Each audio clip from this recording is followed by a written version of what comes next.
I hate laptops, they're cringe, is typically my stance on portable computing. The reason that's my stance is we all know by now that typically whenever you try to do anything demanding on a laptop, it turns into... And the next thing you know, you have chestnuts roasting on an open fire. And your laptop doesn't work. For me, a passing grade on a computer is being able to game or edit without the fan sounding like... or it becoming so hot that the computer starts to stutter and slow down. That trade-off shouldn't exist when you get a laptop over a desktop. At most, I will use a laptop for watching videos or playing TFT at 20 frames per second. However, lately, there have been some laptops that seem to be able to keep up with the expectations of their Asian parents. Emotional, damn it! So now we're gonna see if this one can do the same. This is the HP Omen gaming laptop that AMD and HP were kind enough to send out to me, and we're gonna try to destroy it. All right, now throw it. I don't want to. Creative interpretation of the review is appreciated. Throw the laptop. The magic of editing. This is too dark. What's the Harry Potter thing? Lumos!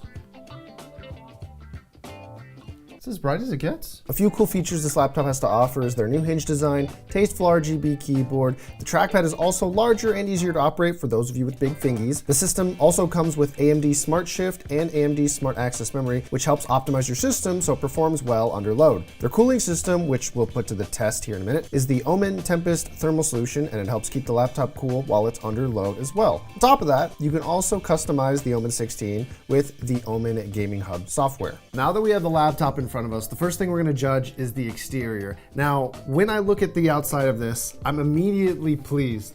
And the reason for that is because you're looking at someone who's been irresponsible at hotels and airports. I've had laptops stolen from me a couple of times now. And something I've noticed with the two laptops that were stolen from me is that they actually had extravagant cases, RGB lights, and they looked like expensive gaming laptops. With this simple exterior, I'm immediately thinking that this is something I would feel more comfortable taking with me on the road. On a more serious and relatable note, the outside's very smooth. It's actually a very nice matte finish, and I've noticed that with the little bit of grease that comes from the skin, they're not leaving as many fingerprints as they would on other designs, which I'm immediately pleased with. So this is gonna be one of the bigger things that we're gonna be looking forward to in this laptop review, which is this design for cooling enough to keep the computer quiet, but also cool while doing demanding tasks? Okay, so specs-wise for this computer, we are working with a Ryzen 7 5800H for the processor, 16 gigabytes of RAM, and for the GPU, we have a Radeon RX 6600M. Overall, those specs are enough to get the job done if you're trying to push it for some higher ending content creation or video games while streaming.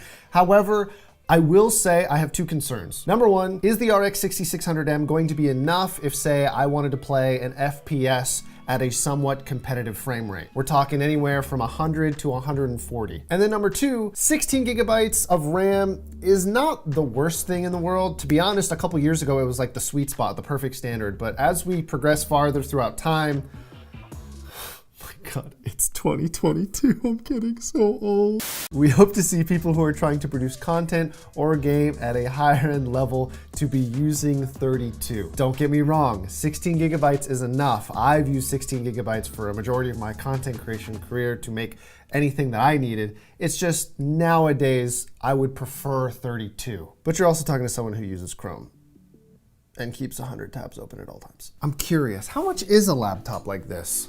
Okay, from Best Buy, this specific model, the 16.1 that comes with all the same specs. Oh, it actually has 144 hertz monitor, so that's nice. It is $1,100. For most stores online, it actually looks like it's listed a little bit closer to $1,500 on average. So $1,100 is a really good sale price, but on paper for what we see for the specs, $1,500 is still fair. That being said, we haven't even tested it yet. So we have a couple games downloaded on here. I believe Valorant, Apex, Among Us.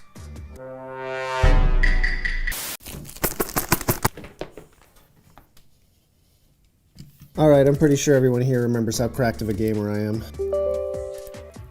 Oh, please. Please let me on these kids. Okay, so the first thing we're gonna test on this computer is Valorant. I think it's a pretty safe benchmark. It's a very popular game. It does really well. A lot of people use it as the main competitive first-person shooter. As far as the settings go, I want to keep this as realistic as it would be to someone who is a competitive FPS gamer. And so, for the settings, we have everything mostly on that's not what they would play on. But okay, you know what, it works. We're gonna get an idea of how good this computer actually is. We're playing on high settings. We have anisotropic filtering up to 8 times, and we have anti-aliasing on up to 4x as well. So it shouldn't be that bad.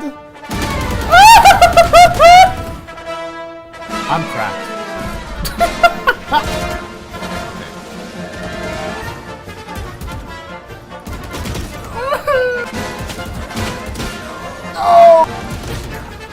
I'm fine. Everything's okay. Ah! That's not fine.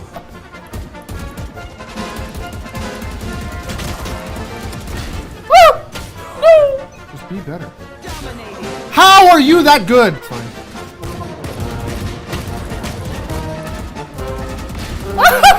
And I'm losing.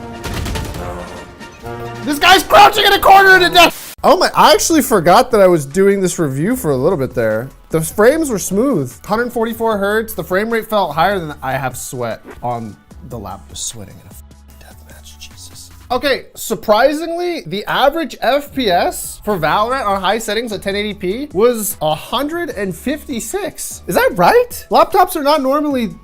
Really? Oh my God. Wow. I don't know if they really optimized Valorant lately or what's going on, but that is a substantially higher score than I'm used to seeing on Valorant, especially on a laptop. 156 is amazing. Like 144 FPS is typically the standard for what competitive esports should be. A lot of people prefer 240, obviously, because we have that. I think we even have 360 now. But 144 hertz is basically the bare minimum for competitive esports, especially esports where your reaction time is necessary for your success. Okay, so while this is launching, I just want to voice this right now. One of my biggest concerns with Apex, especially on laptops, you are so loud, is that this is incredibly GPU dependent. And so this is where we see all good laptops come to die normally. I'm a little bit afraid to test this because I will usually see Margaret Cohere. Listen, I appreciate all the work you guys put in. Okay, I do, but so right here in the menu, we're already seeing lower than what we got for actual gameplay in Valorant. I know they're very different games. They're not really comparable in that sense. That's why we're testing different games to get different results to see what will fall short. We'll play a ranked game.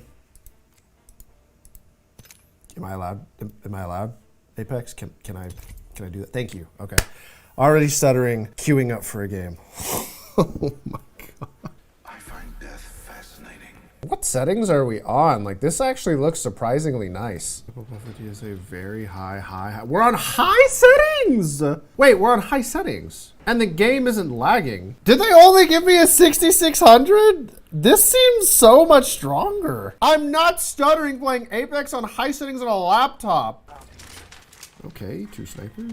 Again, this isn't like what you would want to see if you were trying to rank up and get to the higher levels of ranked play. But if I drop this to low, actually, what will we get if we get low?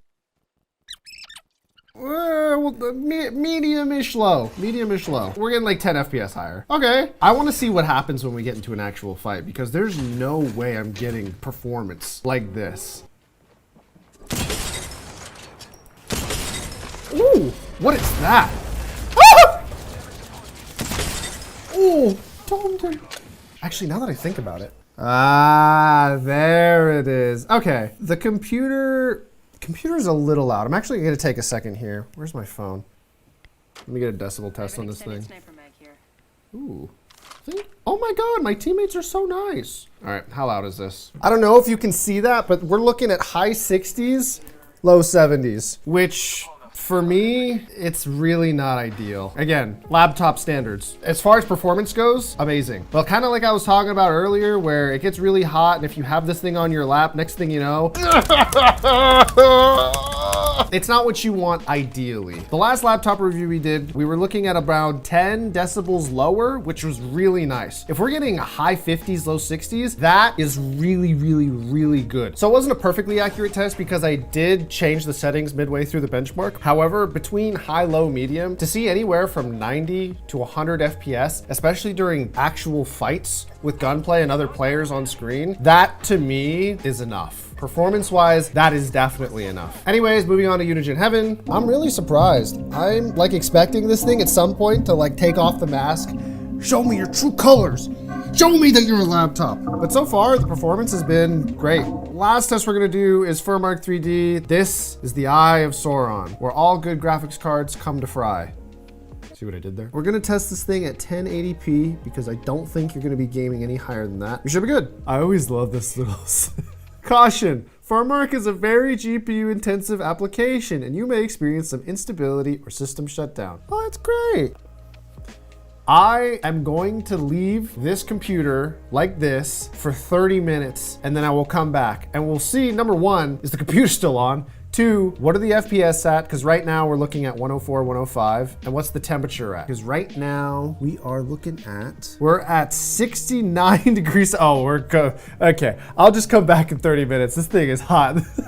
A few moments later. Okay, so it's been about 50 minutes since we let this thing stress test, and I'm actually really happy to see this, like right here, this flat curve. Currently, the GPU is at 75 degrees Celsius, which is really hot, but to those of you that don't understand computers, it's really not that bad. The reason I'm happy to see this flat curve is because, and I said this last time I reviewed an AMD certified laptop, and that's that I believe that AMD has found a way to kind of throttle the performance of their parts so they don't perform so well and burn themselves up to the point where the laptop stutters and basically becomes unusable. What I'm saying is, I do believe that after this much time, under this much load, this computer can still actually put out more FPS. But AMD is actually dialing back that performance so that the laptop can continue to perform for an extended period of time rather than just burning itself out. I think it's an amazing compromise because obviously we would all rather have a computer that works than one that just stutters and is unplayable. And I would say with Furmark 3D, one of the most stressful tests that you can put your computer under, that is exceptional. I will say though, this thing is a little bit loud. Here's the before.